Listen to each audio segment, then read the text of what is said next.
हर हर महादेव। आप सभी को गुरु पूर्णिमा की बहुत ढेर सारी शुभकामनाएं।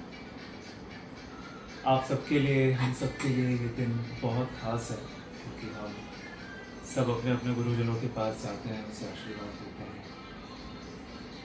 आज हम आचार्य जी के ऑफिस में हैं और बहुत खुशी की बात है कि हमने सत्यनारायण की पूजा पंडित जी के सानिध्य में की।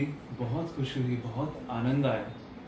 और मैं यही बात आचार्य जी से भी बोलना चाहूँगा कि आचार्य जी के इतने सारे शिष्यगण हैं, बहुत चाहने वाले हैं सब लोग। आचार्य जी अगर कुछ गुरु पूर्णिमा के शुभ अवसर पर कुछ अगर कहना चाहें तो दो शब्द अपने बच्चों के लिए, अपने शिष्यों के लिए प्लीज कुछ कहें, अपने आशीर्वाद से हमें दे। हर हर महादेव। जय श्री महाकाल। समर्पित जी, आप गुरु पूर्णिमा के दिन आए और गुरु का जो सम्मान किया और गुरु के प्रति आपकी जो आदर भाव है, वो आदर भाव की एक गुरु के नाते में कद्र करता हूँ। और आज बहुत बड़ा त्योहार है और जिसको हम गुरु पूर्णिमा कहते हैं। क्या तो पूरे भारत के अंदर हर्षोल्लास के साथ ये त्योहार मनाया जाता है। और जिन जिन लोगों ने अपने गुरु से गुरु दीक्षा ली होती है, वो लोग गुरु के पास जाते हैं और ये त्योहार हर्षोल्लास से उनके साथ, उनके सानिध्य में मनाते हैं। तो गुरु पूर्णिमा जो है बहुत बड़ा त्योहार है। और गुरु लोग जो है वो गुरु जितने भी गुरु लोग हैं उनके लिए भी बहुत बड़ा त्योहार है, क्योंकि इनके सारे शिष्य एक ही जगह पे इकट्ठा होते हैं। तो वो गुरु भी बहुत खुश हो जाते हैं कि आज मेरे शिष्य लोग मुझे मिलने के लिए आए, मेरा आदर सत्कार किया। और तब वो एक गुरु और शिष्य का मिलन का दिन है। आज का त्योहार है वो गुरु और शिष्य का मिलन का दिन है। तो मैं राकेश कुमार आचार्य, भारतीय जनता पार्टी आध्यात्मिक प्रकोष्ठ सब फिटनेस महाराष्ट्र प्रदेश की पोस्ट पे हूँ। और आध्यात्मिक के अंदर हम लोग सनातन को आगे बढ़ाते हैं। सनातन यानी ना कोई हिंदू, ना कोई मुस्लिम, ना कोई सिख, ना कोई ईसाई, ना कोई पारसी, ओनली मानवता, फक्त मानवता। तो जो इंसान मानवता को लेके आगे बढ़ेगा उसके लिए कोई धर्म नहीं है। पर जो इंसान ह्यूमैनिटी को अपनाएगा और मानवता के तौर पे चलेगा, उसके लिए दुनिया के हर एक देश का, हर एक राज्य का और हर एक फील्ड का दरवाजा खुला होता है। तो जो मानवता को आगे बढ़ाता है और जो सनातन को आगे बढ़ाता है, तो भगवान उसको सपोर्ट करते हैं। तो आज के गुरु पूर्णिमा के दिन मैं समस्त महाराष्ट्रवासी और समस्त भारतवासियों को गुरु पूर्णिमा की हार्दिक शुभकामनाएं देता हूँ। तो आप लोगों को ये पता होगा कि गुरु किसको बोला जाता है। गुरु आपको जो ज्ञान दे उसको बोला जाता है। गुरु एक शिक्षक भी होता है, गुरु एक माँ भी होता है, गुरु एक बाप भी होते हैं और गुरु एक छोटा बच्चा भी होता है। क्योंकि हमें जहाँ से सीखने को मिला वो हमारा गुरु होता है। क्या तो हम लोग सिखाने के लिए हम बाजार में नहीं जाते हैं, सीखने के लिए जाते हैं। तो जहाँ से आपको सीखने का मिला उसको आप गुरु समझ सकते हो।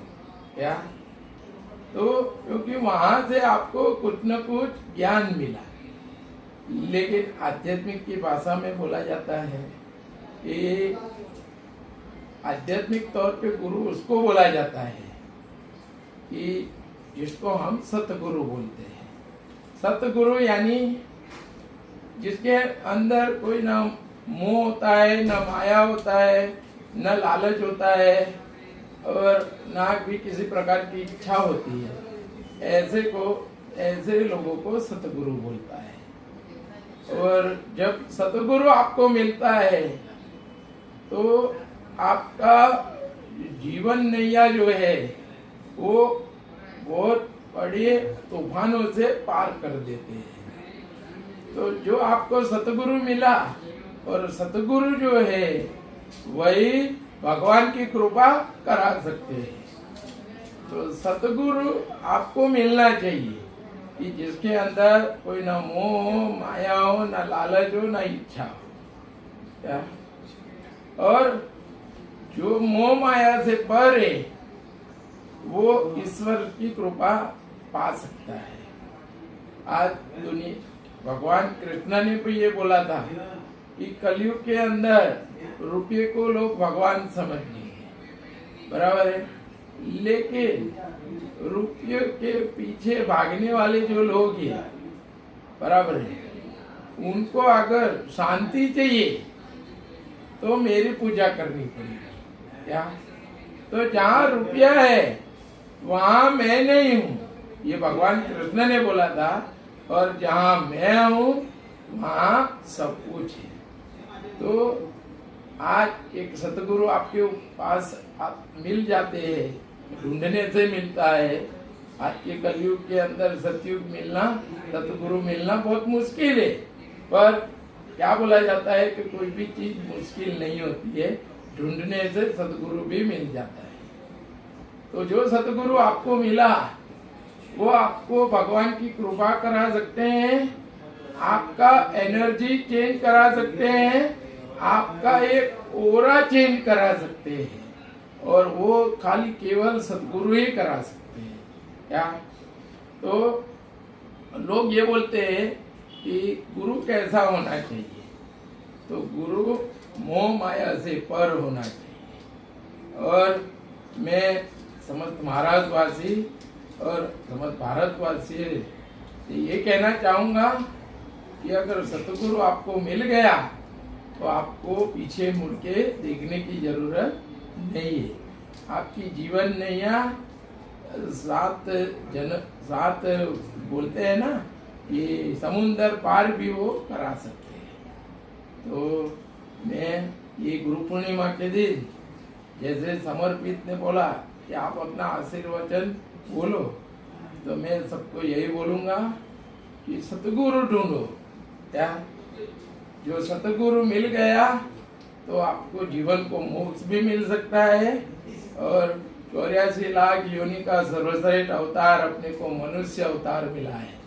वो ये यही योनि है, ये यही अवतार है 84 लाख योनि का, कि उसके अंदर आप मोक्ष पा सकते हो। तो अगर आपको मोक्ष पाना है संसार में रह के, या मनुष्य योनि में मोक्ष दो तरह से पाया जाता है, या तो आप बचपन से साधु बन जाइए, भगवा धारण कर लीजिए, या तो फिर संसार में रह के आप परमात्मा के राह पे मोक्ष पाया सकते हो। क्या? तो अगर ऐसा लोग बोलते हैं कि हम तो संसार में हैं पर हम मोक्ष कैसे पाए, तो वहां भी मोक्ष पा सकते हो, लेकिन संसार में रह के अगर आपको मोक्ष पाना है तो आपको परमार्थ की राह पे चलना पड़ेगा, लोगों का भला करना पड़ेगा, और वो राह पे आप चलोगे तो निश्चित ही आप मोक्ष पा सकोगे। और मनुष्य योनि 84 लाख योनि के सर्वश्रेष्ठ योनि मनुष्य योनि ऐसी है कि वही योनि में आप मोक्ष पा सकते हो। अगर आपको मोक्ष पाना है तो मैं सबको बोलता हूँ कि परमात्मा की राह पे चलो। क्या? किसी की सेवा करके देखो, कितना सुकून मिलता है दिल को, कितनी सुकून वाली नींद मिलती है। क्या? तो आज गुरु पूर्णिमा के दिन पे जो मेरा यही कहना था आप सब लोगों को कि सतगुरु ढूंढो। क्या? सतगुरु ढूंढने से मिलता है, और कलयुग के अंदर भी आपको सतगुरु मिलेंगे, पर उसके लिए आपको दौड़ना पड़ेगा, मेहनत करनी पड़ेगी। क्या? तो मैं फिर से समस्त भारतवासियों और समस्त महाराष्ट्र वासियों को गुरु पूर्णिमा के ये बहुत बड़ा दिन है, तो उसके लिए मैं बहुत सारी शुभकामनाएं देता हूँ। जय हिंद, जय भारत, जय महाराष्ट्र।